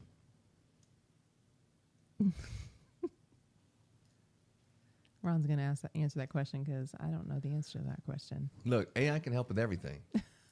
AI helps with anything. Just like, can AI help me get there? Yeah, you push the button for the Google Maps and then the Google directions, and it takes you right to the house, right? AI helps you as soon as you get to the destination, it automatically clocks the contractor in, right? Okay. AI for managing crews. I've already put together the thing where you do the estimate. It puts the products in there. It puts the products from the photo rendering into the estimate. The estimate sends to the customer. As they click the different optional ones, it changes the rendering. The rendering is saved, and then when the crews complete it, when it does the invoice, it automatically calculates their payroll for them, and it's a whole entire process. I'm rolling out on July 1st, so stay tuned. That's in the new ChristmasContractor.com National Christmas Contractor Directory. This thing is awesome. We already have over 1,500 companies already in it. I'm rolling this thing out July 1st for Christmas in July, so stay tuned with that, but that's what we got going on right here. Next question. Amanda from Charlotte, North Carolina. It's a beautiful place in Charlotte. Yeah, we were gonna go. Remember when we were gonna get into permanent lighting? We were well. I tell you what, I'll get into permanent lighting, and I'll consider getting with your product. But he said, okay, well, you have to come to Raleigh, North Carolina, and then I will, help you out and get you into the industry. And then I was like, oh, you want me to go to Raleigh, North Carolina? That doesn't really roll out the red carpet, you know what I'm saying? Like maybe for somebody, but for me, I just really feel like you should be rolling out the red carpet and treat me with some respect, like I'm not just some fucking average person walking down the street. I feel like I should be treated with respect and rolled out the red carpet because I'm Ron Roby with Kingdom Christmas Lights, and I can sell permanent lighting. I can promote your business. What do you mean come pay and come out here to Raleigh, North Carolina? So that's the reason why we don't do business with Omni. And we started with Invisalights just because the red carpet treatment. But anyway, that has nothing to do with Charlotte, North Carolina. How do you know when a business process is broken versus when the team just needs better training? Moving on. Jesus Christ.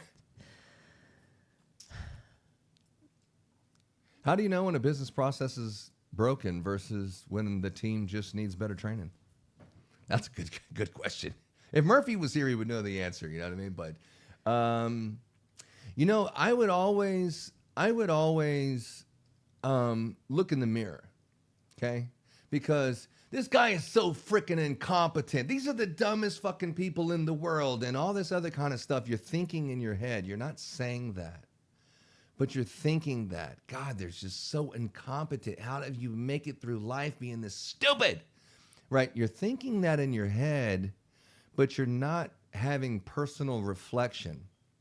Your personal reflection is maybe you're not doing something right. Let's not keep blaming it on every single other person that they're just dumb and they just can't figure it out. Always consider the possibility that your process is broken. And the reason why I say that, because don't you change it every single year? Sometimes. Don't you add stuff to your process because it wasn't as efficient as you thought it was going to work? Every year. Every year you change your process because you know it's not working the way that you want. You know that it could be better. You know that things caught you off guard and you didn't realize that this was going to happen. You're like, oh, damn. So these are really important things. Always, never think that it's always everyone else is stupid and you're the smartest person in the world, because if the job is not getting done, it's your fault. So your hiring process ain't right. Your training process ain't right. You're not making it easy enough. It's too complicated. You're putting too much on that person. Your process of figuring out who is capable to handle what and what reasonable responsibilities are, or something, or your judgment, and this is a person that can do it. Something you did. Because whenever there's problems in a company, it shit goes downhill from the top, right? It goes downhill from the top. If there's bad company policies and people are upset, it's the person at the top. It's their fault. And it runs downhill because everything is a reflection of the person at the top. So always look at yourself in the mirror and say, what do I need to fix? Because when a customer calls me and then I'm providing a service, and if it doesn't happen, they're not calling the person that came out there and did it. They're calling you because they gave you the money to do it. So why is it not done? You cannot blame it on anyone. It's your fault. It's your fault. But, definitely there's some incompetent people that just don't know 2 + 2, but you hired them. You said that you wanted that person to represent your business. So, yeah, I think your process, Amanda, darling, from North Carolina, Charlotte, not Raleigh, but Charlotte. Yeah. How do you know when a business process is broken versus when the team I would always consider the fact that your process is something with your process is the reason why the work isn't getting done, because it should be able to get done without you being there. You'll never scale past, the business that you work in. Always be thinking about how to scale. Is what I'm doing, could I scale this times 10? Could I be 10 times bigger than what I am right now? And would that process still make sense? And if it does, then you got a good process, like Walmart or something. You just have a bad worker or something happened. But, the chances are your process isn't there. So always be trying to refine your process, because results are the only thing that matters. And if you're not getting the results, look at yourself first. Here we go. Wait 1 second. So I disagree just a little bit. I think that when you're hiring somebody, if you go with the rule of 3, if you've got to explain to them 3 times something, then maybe you didn't train them enough and they might need some more training. Because when you interview that person, especially people that are in the office or in the warehouse, it's like going on the first date. It's the best version of that person. They're smart, they're efficient, they multitask, they can do all these things, and they're really, really good at it. And they can work all these hours, and they don't need no time off. 7 days a week, 12 hours a day, 12-pitch roof. Oh, man, I can do it barefoot and flip-flops. You're like... Yeah. Anyway, so you get the person in the office and you're showing them the ropes and all that stuff, and they got it. Oh, no problem. I totally understand that. And then the mistakes start to happen. And then you realize after the 3rd time, like they shipped the wrong box because they didn't read the outside of the box, or they did something wrong with the computer that, caused an issue. If they do it 3 times, they might need some more training. It might not be your process. You need to define if it's the same mistake, and after you go over it with them, is that person just wants to, just isn't smart enough, or they haven't been trained properly, or your process isn't right. You have to kind of dissect it. Which is it? Is it the installer not doing the job correctly because they weren't trained to do it correctly, or they just didn't understand it? Another one is we have a checklist that goes into the trucks. We started that checklist because they would forget to bring things, and they don't know what they need, and you know what they need. So having a process, our process of on the installation checklist, every truck has this. No matter what, even if they say they don't need it, we make sure they have it. So yeah, you look at your process. Is it a 3rd mistake? Is it something that you could do to make it better? Yeah. Speaking of which, Hagen's got like 8,000 messages here, so let's like answer one of them at least. Okay. All right. When you sell products to contractors, I'm sure that's what he meant. Yeah. Do you ever get contracts again? Finding your ChristmasContractor.com site, and does it make a difference in total sales versus the Facebook group, podcast, etc.? Our material sales are based off of, number one, a lot of our guys come to our warehouse and purchase, and then we have the other half is online sales. We don't really do through Facebook groups. Yeah, we do. I mean, out of the marketplace, maybe.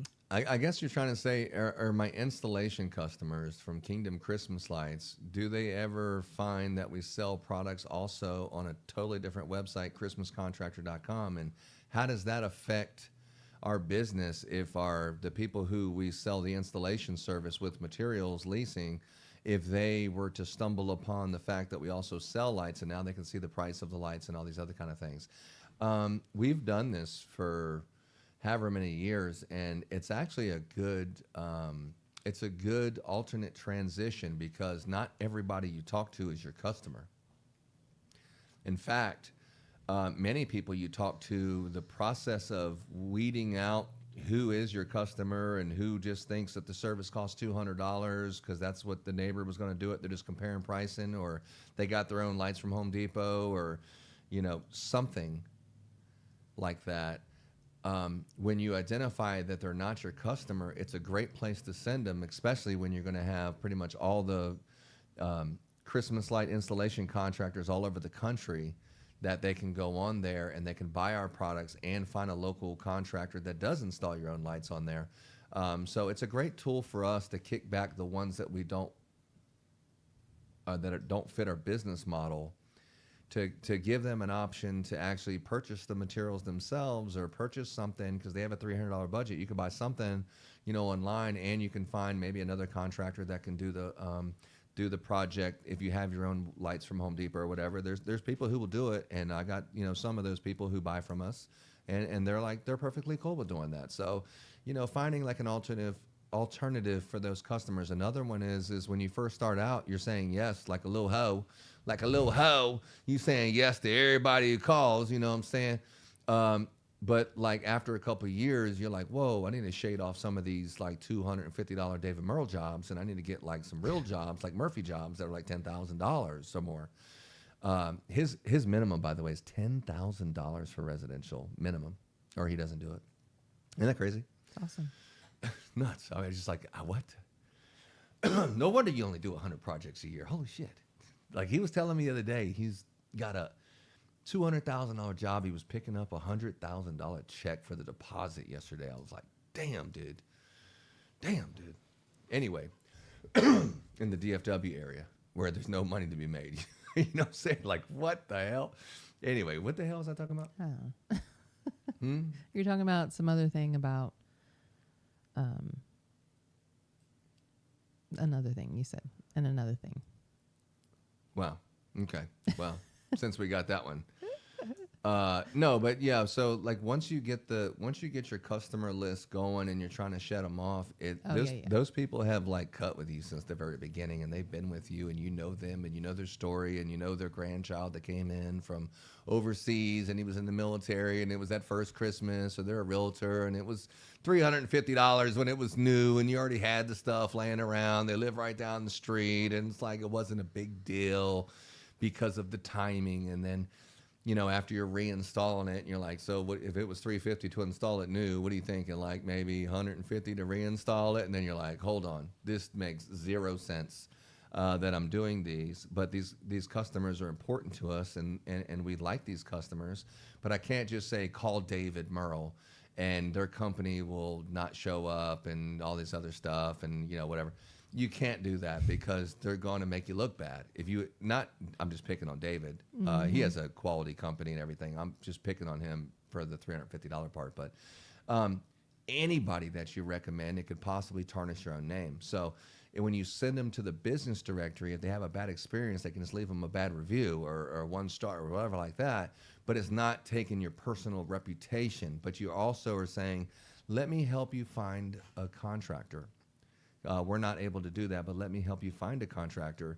And we send them to remember that's the first time we started that business directory, but it just wasn't as successful as it's going to be now.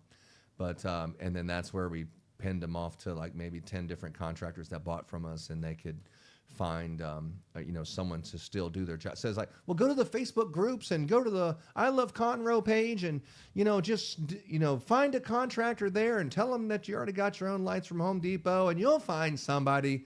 I just make it easy. I just click them over here, and they're in my directory, and they're still in my ecosystem, and they're still doing business with us indirectly. And, that's what we do with those customers. So if that answers your question, they both work together. They both work together. All right. So anyway, let's go to Tyler. Tyler from Phoenix, Arizona says, what's the difference between using AI as a tool and actually building your business around AI? Good question.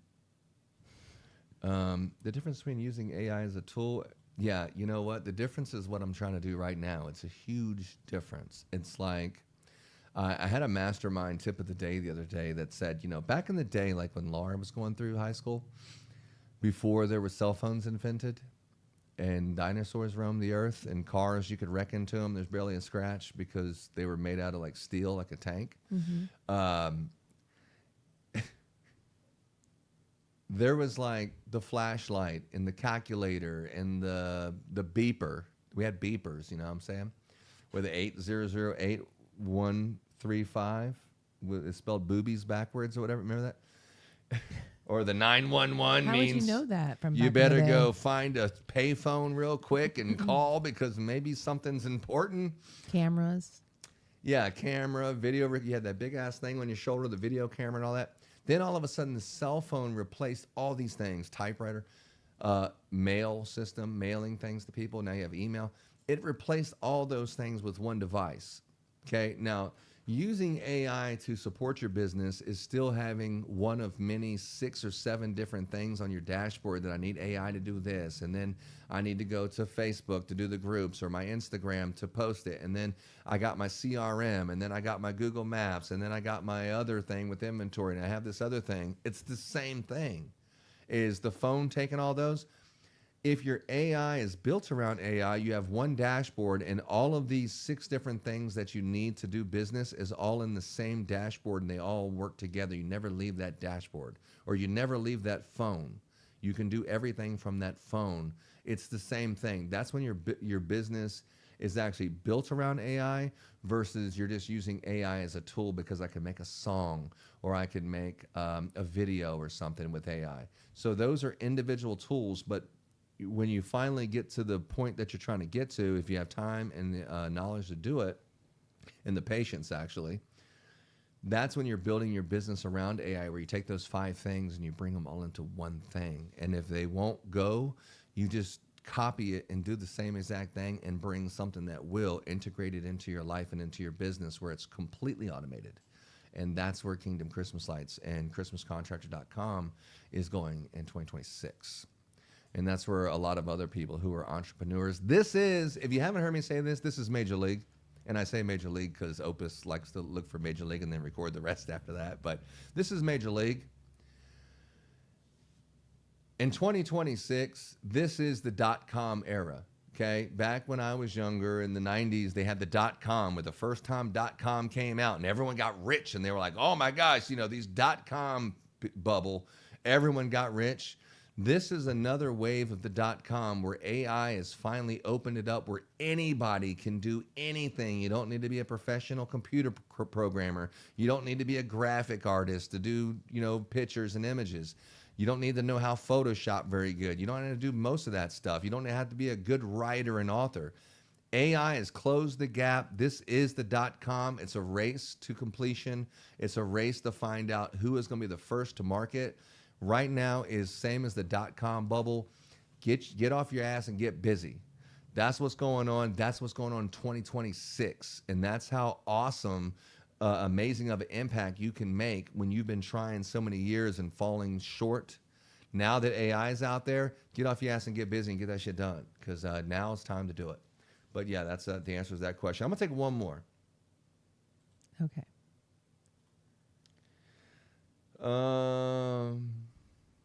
Let's see here. This is Tiffany from Houston, Texas. I know. Do you know any Tiffany's from Houston, Texas? I do. You do? Mm-hmm. Oh. Tiffany, do you think it's the same one by chance? It'd be very surprising, but could be. Yeah. All right. She's not into Christmas lights like this? Don't know. All right. Anyway. Why, do you want her to be in Christmas lights? No, I'm just asking maybe if you knew what Tiffany, trying to make a little small talk, you know what I'm saying? What's a process every small business owner should document immediately even if they only have a small team.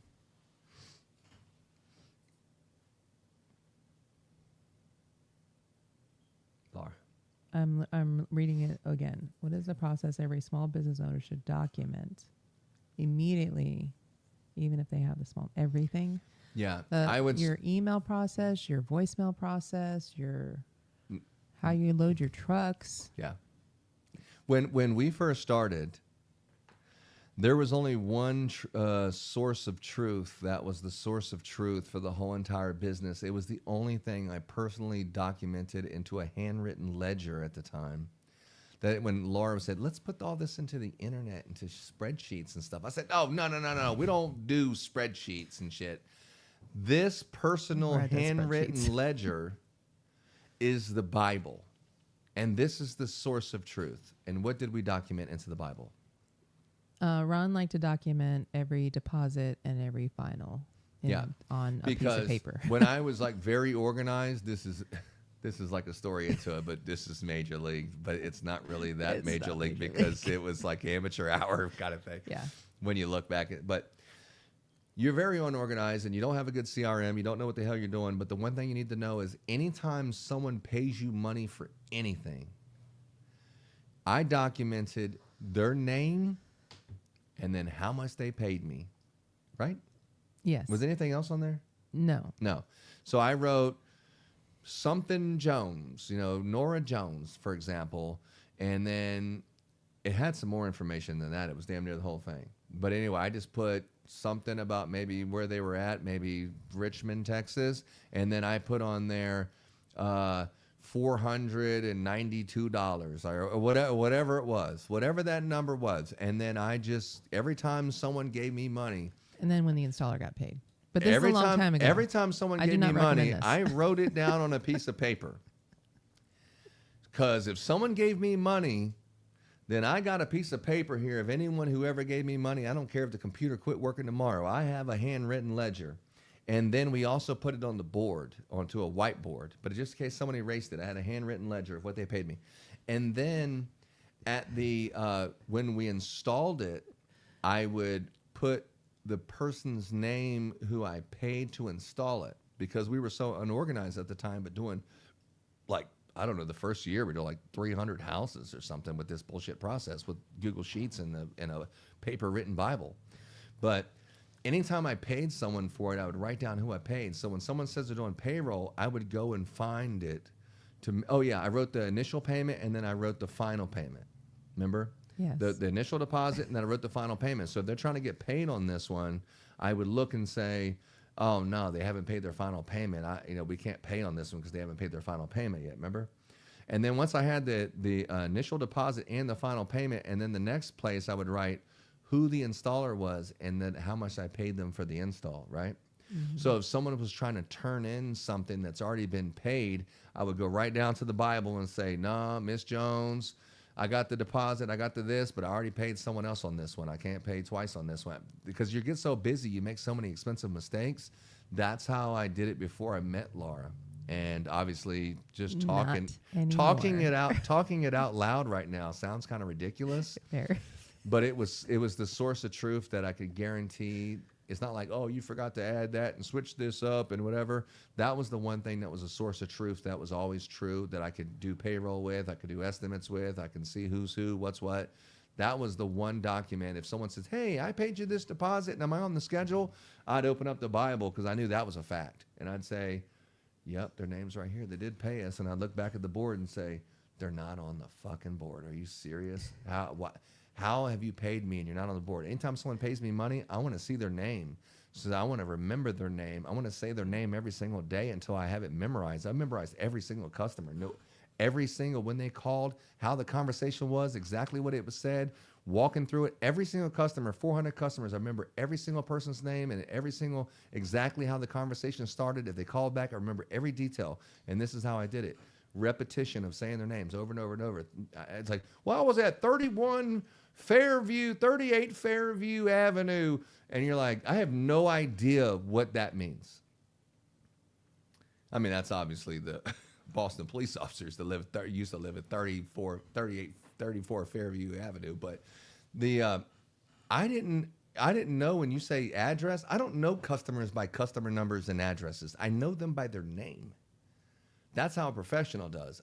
Say you went to Miss Jones' house, and I'll correct you and say, oh, the one in Richmond if there's two of them or something. But you say the first and last name, that's how I know the customers. And I have them all memorized. Well, maybe not as much in the last couple of years, but have them all memorized. And how we did it. And that's how you build family, right? Especially when they call. Laura does this thing. I don't recommend the ledger part. No, not the ledger. Much more organized. I have gotten him way more organized than that. This is in 2018. Yeah, don't even say what year it is. It just makes it sound This was in 2018. That's when I mean, this is what I thought. This is when I first started. I never went through training. This was I didn't want to drop the ball and say, hey, I paid you money. And you're like, you paid me money. Then we used to have this we had this credit card processing that you had to go back through and find out if they paid. And there was like 4 or 5 or 6 different systems you had to go through to find out if they paid before Jobber and all that. And it was like, it didn't say it on our Google Sheet. So it was like, I need something that I can quickly reference this. If I'm on the phone and it's like, oh, did you? And I can just look at it really quick. And it worked, but it was definitely not the best way of doing it for sure. But that's how I did do it. And there's multiple ways to do it. Just make sure the way you're doing it, you're always doing it faster and more efficiently.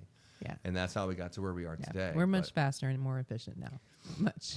We still have a little work to do, though. It kind of brings you back to the very first point when I was first starting and saying about the different business practices and processes, and is it your fault? Yeah, because every year you learn that shit didn't work, and it could have worked better if you'd have just did it this way. And every year you're making those changes, making it better, right?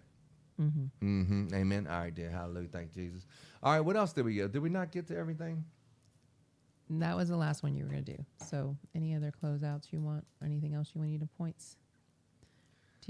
at? Well, I promise. I got a couple people that were saying, "Hey, are you going to teach me about some of this AI stuff?" And I'm like, I think we covered a lot of AI stuff. Yeah, I think we covered about most everything. I think we're on for 2 hours. So we did like for what Guyman does exactly at 1 hour, and when he falls asleep at 59 minutes. Yeah, we done went an hour and 52. So we done went a whole hour longer. Yeah, or 52 minutes longer. So yeah, I think we're doing good. If you have any questions, guys, I want to recommend that you go to the Christmas Light Installers Mastermind Facebook group. That's where I'm on there every single day. I'm pouring my heart into there every single day. If you have any questions, you want to talk to us about anything, definitely like and subscribe to our YouTube channel, Kingdom Radio, Kingdom Christmas Lights, either one of those. We're also on X. If you like talking smack and stuff like that on X, I don't do a lot of that anymore. But I certainly have over the years, especially when I'm following certain events that has happened. So X, so you can find us Kingdom Radio TX, Kingdom Radio Texas. We also have a Christmas Light Installers Mastermind group on X that we share a few different things you can't find on the Facebook group. So we have a lot of different things. I appreciate each and every one of you connecting with us. There's been a lot of people who've been watching our podcast afterwards and saying, thank you so much. I had no idea that you guys did this. When do you do the podcast? And what's the answer to that, Laura? we do our podcast every Wednesday at 3 p.m. Hump day. So whenever it's Wednesday, and it's 3 o'clock where it is finished, anytime it's 3 o'clock, you think of Kingdom, anytime it's Wednesday, you think of Kingdom. Wednesday at 3 o'clock, it's definitely the Christmas Light Installers Mastermind podcast. And that's what we're doing with your favorite friends, Ron and Laura from Kingdom Christmas Lights and ChristmasContractor.com. I mean, that's pretty much what's going on right here. Mm-hmm. And any final words from Laura about if you don't like the way that life is going right now? You want me to go through the whole thing or just the end? Yeah, just go down through it both. You got this shit. Since you missed the first part, you're going, it's not how you start, it's how you finish. That's how you finish. If you find yourself sitting around, drinking beer, playing video games, not taking care of your family, not taking care of business, you need to get off your ass and get busy.